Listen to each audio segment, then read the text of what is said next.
Bible గ్రంథంలోని మరియా పేర్లు గల స్త్రీలు. నెంబర్ 1, యేసు తల్లి అయిన మరియ.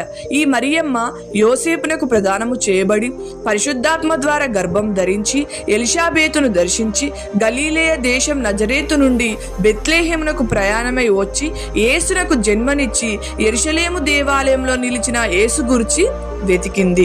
మరియు కానా వివాహంలో యేసు వారికి ద్రాక్షారసం లేదని చెప్పి ప్రభు గారి మాటలు వినుటకు ఇంటి వెలుపల వేచి ఉంది.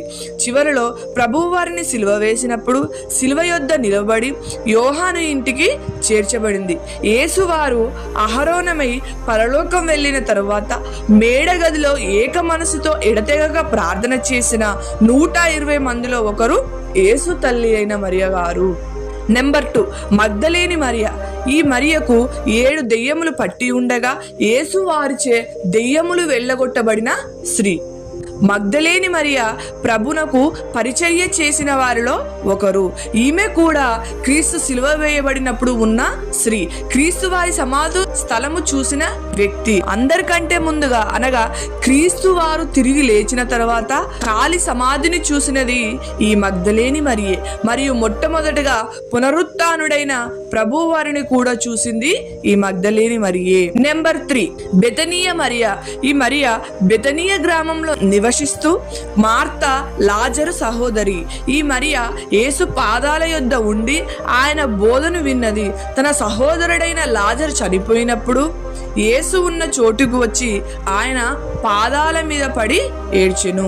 మరియు క్రీస్తు వారు బెతనీయకు వచ్చినప్పుడు అక్కడ వారు యేసు వారికి విందు ఏర్పాటు చేసినప్పుడు మిక్కిలి విలువగల అత్తరు తీసుకొని యేసు పాదాలకు పూసి తన తల వెంట్రుకలతో ఆయన పాదాలు తూడ్చింది ఈ బెతనీయ మరియే. నెంబర్ 4, యాకోబు తల్లి అయిన మరియ.